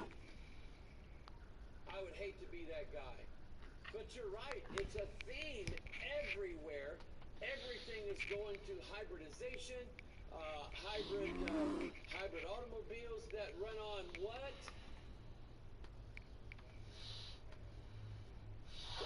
Yeah.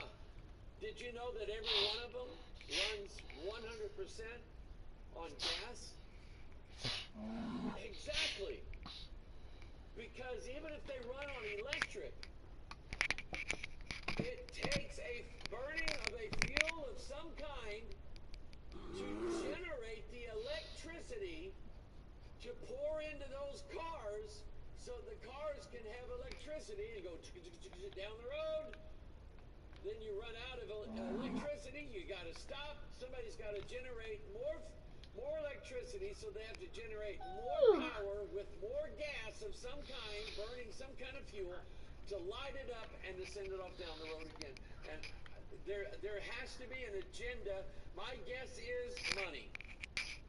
I absolutely believe, no doubt, 100% that certain congressmen are tied up into these hybrid companies that sell batteries, that sell hybrid motors, or that in some way generate electricity. What'd you guys look up there? Anything? Anybody look up anything? What? Okay. So anyway, that's the theme of this world right now, is that we're able to hybridize things. Now, we know that there are, and I don't think I had this as part of my notes this morning, but we know that we have computers that we call them quantum computers. Is that somebody's question, by the way? Quantum computers that operate by way of tapping into, get this is their words, an alternative dimension. That's how it was described by the guy who built a quantum computer. We're tapping in and using the resources from an alternative universe. There's those computers there, those big quantum computers have to be kept at just barely above 0 degrees Kelvin. Does anybody know what the Kelvin temperature is? If you are 0 degrees Kelvin, what does that mean? What? We're America, Jack. We don't say the word Celsius anywhere around here, buddy. It's Fahrenheit. No kidding. No kidding. Raise your hand if while you were in school, your teacher said, now at some point in the future, we'll all be using the metric system. And none of us are. Thank God. One guy turns the world upside down and backwards. Anyway.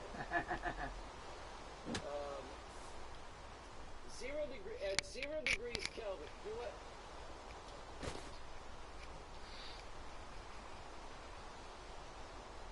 Okay, but what happens at that temperature? Absolutely, call it absolute zero. What happens at that temperature?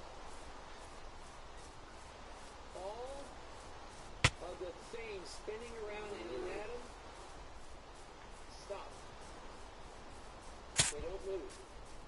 The electrons don't spin around. The neutrons and the protons, there's zero movement.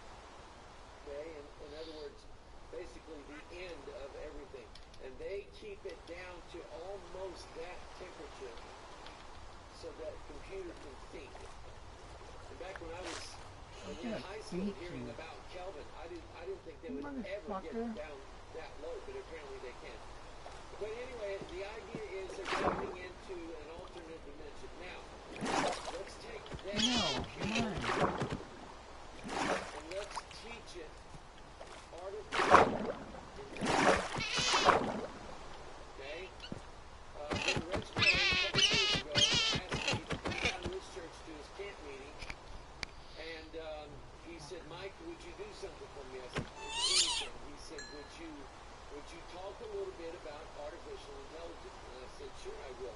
I didn't know exactly what I would do, but I said, I'll do it to the best of my ability. And what I did was I went to ChatGPT, which is an artificial intelligence. I can talk to an intelligent computer, and I can have a chat with it, and it would give me responses that I cannot tell it's a computer talking. So I asked this computer to answer 2 or 3 theological questions. And I asked him, describe for me how, this is one of them, describe for me how the imagery of the blood and the Old Testament of the King James Bible is used to illustrate the blood of Christ atoning for the sins of mankind. What it sent me back in a matter of 6 seconds. I read it to all those preachers there at that camp meeting. Not a one of them could tell that that wasn't written by a human being. In other words, I had them saying amen to everything that computer said. Okay? Now that's scary. What would happen if artificial... And see, here's how artificial intelligence works. It works by collecting every piece of information that it possibly can. The words that I just spoke, along with the body gestures that I just made, those are just recorded, and they're being sent upline. Now, you would think that that has no purpose whatsoever, okay? But to an AI, that's food. They eat that. They think about that, and it helps them to be more human than humans are. I've used this illustration your before. nigger. Cut your fucking throat. If you're driving down the interstate, let's say you're going to go down 55 or 67 or 44 out to Oklahoma City or Joplin, and Goddamn fucking thing like this. There's something blocking the road. And so you can pull out Google Maps, right? Pull out Google Maps, and you can look at Google Maps, and it'll be red on the map. And you can see how far along that red line lasts. Is this just a real small stoppage in traffic, or is this going to go on for about 5 or 10 miles? Do I need to look for an alternate route? Now, I pondered that one time. I was asking myself, and I said, how is it that Google figures this out? Because one time I pulled up to an accident that had just happened. There was about 4 cars stopped there in the road, and mine was the last one. And I looked at my Google Maps and was already drawing red. You see, I thought that maybe Google Maps was keeping track of how the police move around and go to various places, and they record police events. That's not what happens. Google keeps track of everybody's phone. Everybody's phone. If you've got a Google app owned by Google on your phone, it keeps track of where your phone is 100% of the time. And what it does is, when it sees 3 or 4, 5 or 6 cars that have been stopped in the road, it automatically draws a red line in the road right there. And then it starts building the red line for as far back as it goes, so you can look in real time and see when that wreck started, how long it's going to take you to get around it, and so on and so on. And I'm going, Lisa, these things are keeping track of us every place we go to. Every place we go, every place we have been, every purchase we have made. I mean, everything.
system, and it'll be done in about 30 seconds. That's a big deal. So an artificial intelligence machine that collects every tiny, minuscule piece of data and feeds it into a computer that is so fast we can't even count how fast it is, nor determine how fast it is. The whole question is just moot. There's just no way we can figure it out. It is a god. In other words, it is a god. It's a hybrid god, but it's a god. Yes, ma'am.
You see, I thought that maybe Google Maps was keeping track of how the police move around and go to various places, and they record police events. But that's not what happens.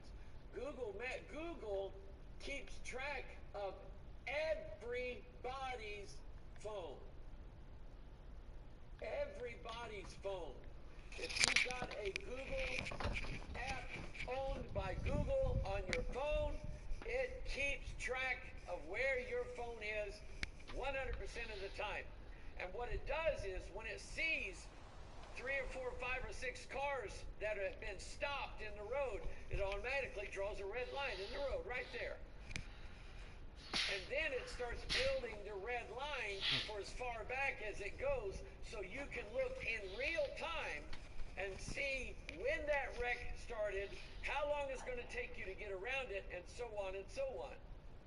And I'm going, Lisa, these things are keeping track of us every place we go to. Every place we go, every place we have been, every purchase we have made. I mean, everything that happens in our life is being used and recorded by artificial intelligence. It, like I said, it feeds on data, and data is worth more right now than gold bars are. Guarantee you. Okay? And so anyway, that's the world that we now currently live in. What if we combine these computers? The way the guy described it in his talk was, he said, I could write down on a sheet of paper an equation that would take the fastest regular computer that there is. It would take it about 10,000 years to calculate this out. Or I could feed it, and it's already been done. I could feed it into an AI or a quantum system, and it'll be done in about 30 seconds. That's a big deal. So an artificial intelligence machine that collects every tiny, minuscule piece of data and feeds it into a computer that is so fast we can't even count how fast it is, nor determine how fast it is. The whole question is just moot. There's just no way we can figure it out. It is a god, in other words. It is a god. It's a hybrid god, but it's a god. Yes, ma'am.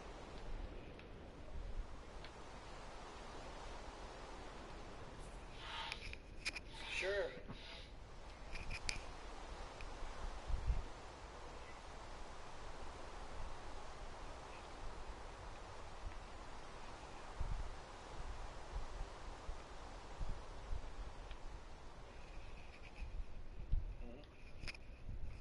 Thank you. I'll let you come take over for me. No. Couldn't hear. What did you say? I forgot.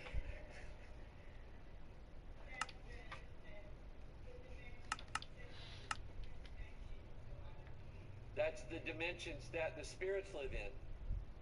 And time in that dimension doesn't mean the same as it does in this one.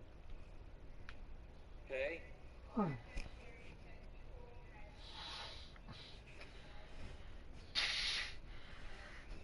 Was limited. Unlimited knowledge. Yep.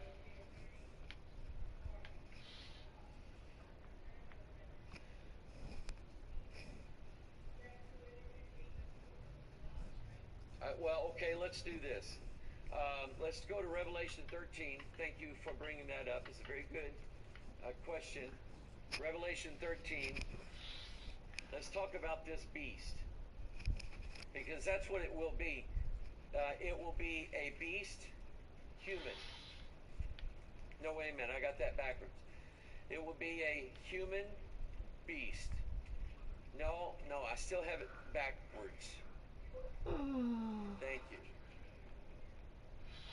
It will be a hybrid. Okay? In Revelation 13, let's see, look at verse 4. They worshiped the dragon, which gave power unto the beast, and worshiped the beast, saying, Who is like unto the beast, and who is able to make war with him? So, if you, who in here knows how to play checkers? Who in here knows how to play checkers with an artificial intelligence machine? You don't. You don't, because you will never, ever win. You will never win. Who plays chess? I don't. It's too hard to find the pieces after I've thrown them. Okay? But you have never and you will never ever play chess with an artificial intelligence machine, because you will never ever win. When AI makes the connection with the quantum universe, the artificial intelligence machine will not examine one move after another that you make. It will have already examined every move that you have already possibly made, and it already knows how to beat you almost before you ever get started. If that makes sense to you. And chess and checkers are both war games. That's what they are. They're pieces. This is the key to literally truckloads of treasure in Fallout 4, and I'm going to tell you where to find it. Welcome back to Tales from the Commonwealth. Today we are due south of Sanctuary, at a remote location called the Wicked Shipping Fleet Lockup. In an office to the left of the main building, there is a desk with a terminal, cooler, magazine, and this, the Wicked Shipping Trailer Key. It can be used to get inside not one, not two, but 3 locked trailers dotted across the Commonwealth. One of them is right here at the lockup in front of the main building. Another one can be found on the road just south of Drumlin Diner, and the other is just outside the South Boston military checkpoint. There is a fourth trailer at the Mass Fusion containment shed, but it is already open. There are all sorts of goodies inside each of them, but I will leave you to discover what they are for yourselves. This is the key to literally truckloads of...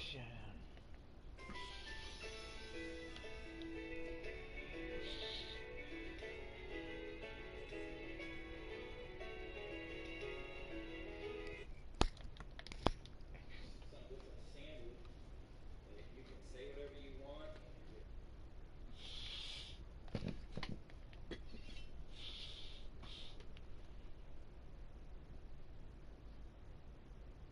And Is Louis Gucci's on?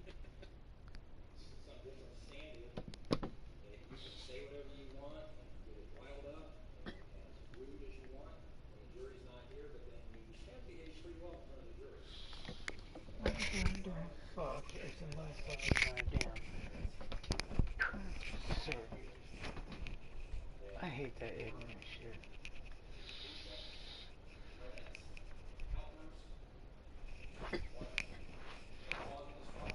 Whether it's outside the presence of the jury or in the presence of the jury. That's a possibility. I have warned you earlier during jury selection. I was not going to allow you to speak question in a rude manner. And today, you continue to escalate. I held off about as far as I could after mentioning that you thought George Washington would shoot when he was here today, or there would be a lynch mob and all that before that, apparently, according to your police. And finally, I said you have no respect for Ford or anyone else here. In fact, I hate every damn one of you because you're whores to the Jews. That's the point when I had you to Complete grammar lessons.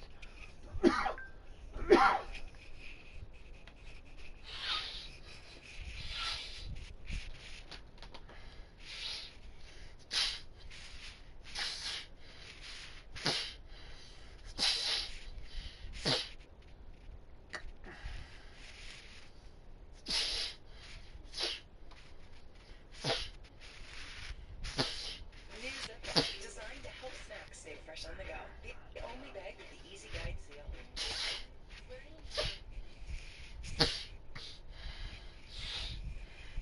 Hi, I'm Olivier. Welcome to Oxford Online English. Yep. Simplest possible sentences to long, complex sentences which contain many different ideas. To begin, a question.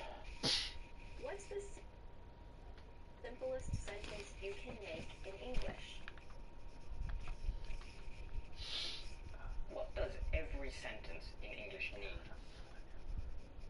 Every sentence needs a verb. The simplest sentence is an imperative, which means when you tell someone to do something.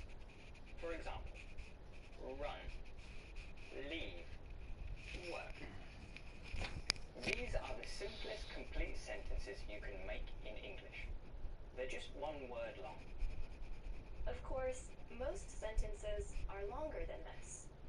Most sentences that are longer than one word also need a noun before the verb. The noun is the subject. With the subject plus a verb, you can make simple sentences like he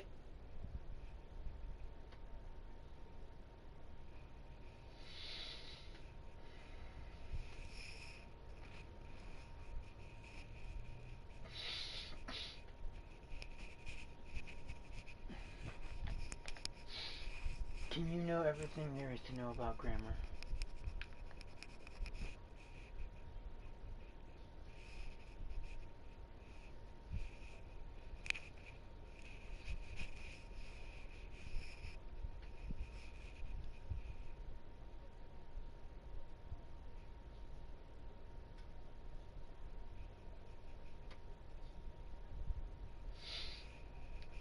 Is it possible to know everything about grammar?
Complete quantum grammar course.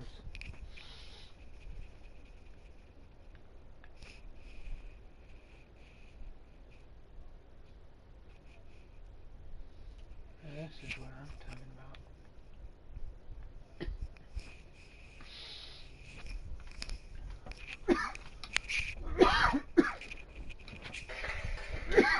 Thank you, ladies and gentlemen.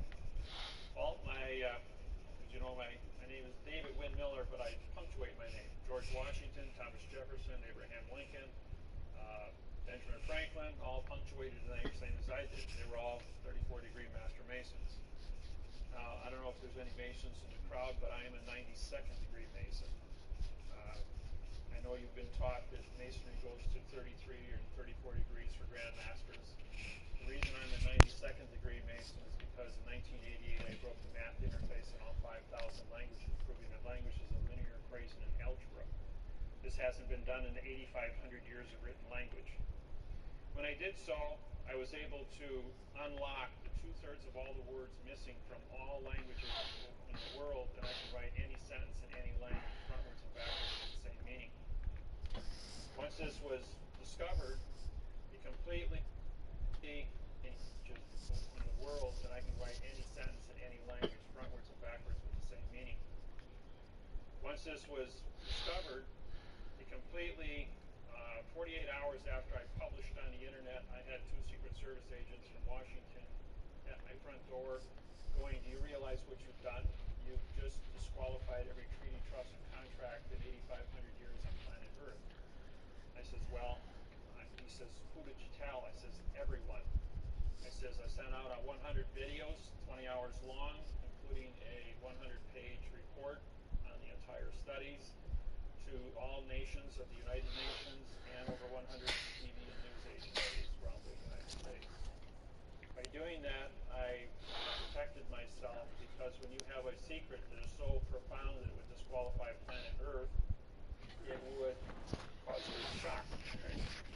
And at every seminar, by the end of the seminar, there's always a dozen people that walk up to you and say, "Why are you still walking around?" Well, as Pandora, destroyer of worlds, you might think that that's a bad thing. The word destroyer, DE means no, and destroy is contract. Of is an adverb which connects to a pronoun in front of it. PRO means no, NO means no, and UN means no. So the word destroyer is a no word.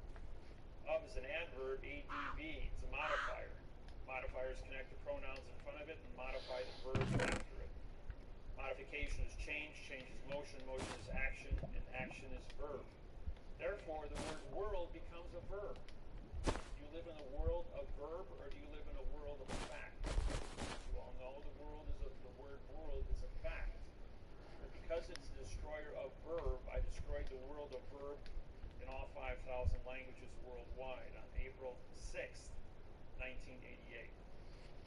And so with that said, how did this come about? Well, in 1980 I went through a divorce. And in the divorce, Judge Stanley Miller said, "You cannot be a father."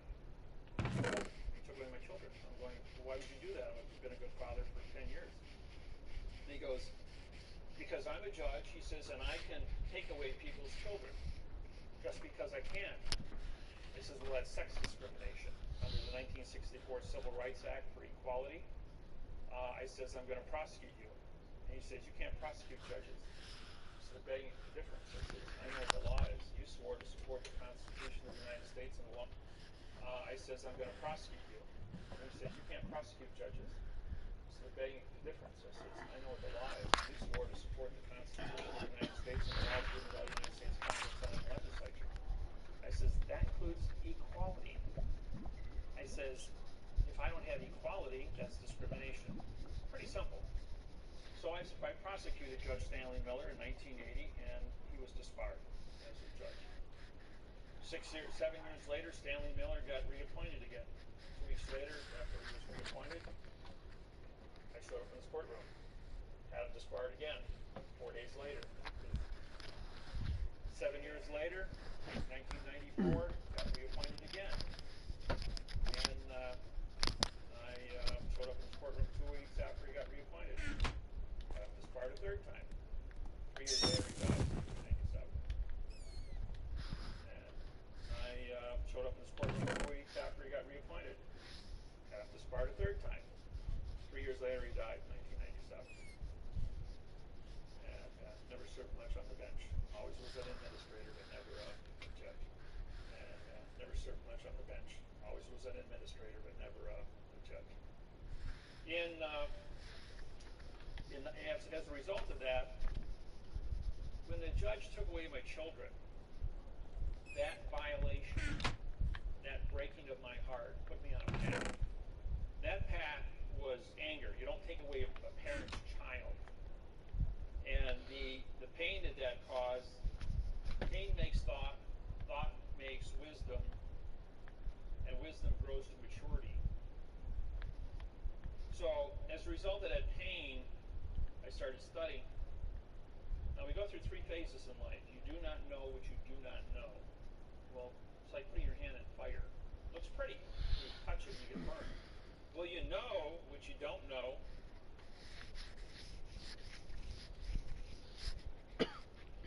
About why you got burnt. And I was aware of what I didn't know, so I had to study. And so because I studied, I learned about what the fire was. I learned about what the pain was. And from that, I then had knowledge. And when I had knowledge, I knew what I knew. And then I could become a teacher. In 1975, I became a college professor in Milwaukee. And I was taught engineering and metallurgy, heat treating, and blueprint reading. So I've been a teacher now 30, so 75, so going on 38 years. Hold professional license for college. I also have 3 PhDs, 535 college credits, 17 full-time years of college. Kind of got stuck in college. I really liked it. Worked third shift nights as a tool and die welder, and I went to school full-time days. I had my, but to fill in my spare time because I didn't sleep, I went ahead and had a second full-time job, and that was in real estate, teaching underwater welding. Had my own real estate company for 26 years, besides doing welding from 1980 to the present time, 32 years. I have been here. 80,000 hours of law experience. And I fielded, I've done 2,500 seminars, including over 1,000 TV and radio live performances. I did the programs on 9/11 on national television on what really happened there.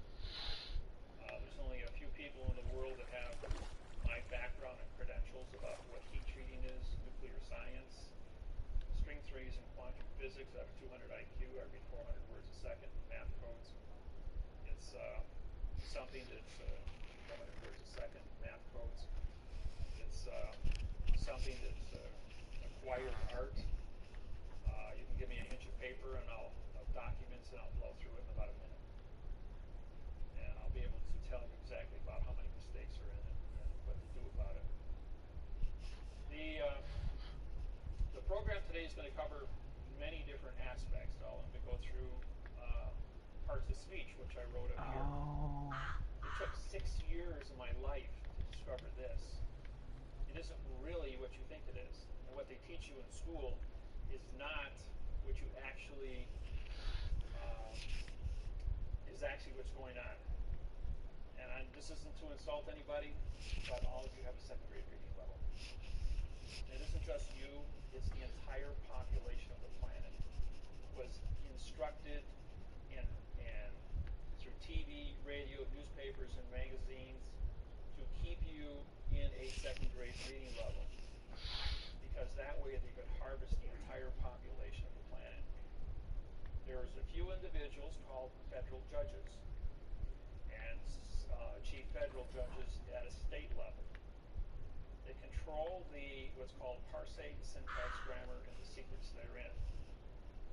When I broke the code in 1988, I went to the United States Supreme Court. I walked in there in 1989, and I said, I'm here to prosecute William Rehnquist, Chief Justice of the United States Supreme Court. Immediately, I was arrested, Supreme Court judge, and taken into a closed room.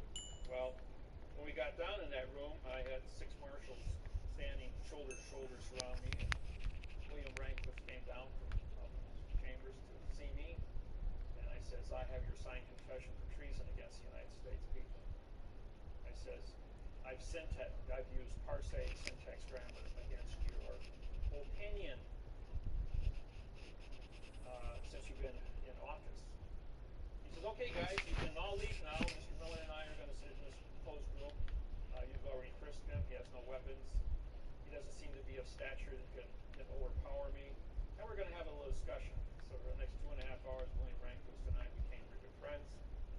And until he died, I removed him from office in June of 2005. We were pretty good friends. I taught him syntax, the math interface on grammar. He taught me all the secrets of the procedures of judges.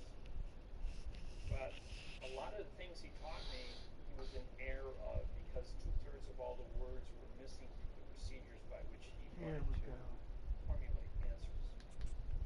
Now, believe it or not, we are all actors in a play that have been already written. Comment, subscribe. All of you believe that you have a certain amount of choice to make in life. The fact is, and I will do this later in history programs, that we are on timetables that run on 7-year international, domestic bankruptcies and 70-year international bankruptcies. These bankruptcies control the planet for the last 6,500 years in all countries. All countries worldwide are controlled by the post office, not the courts, not the judges, not the kings and queens, but the postmasters of the world. Like, comment, subscribe. I'll see you in the next video. Peace out. Thank you for watching. See you.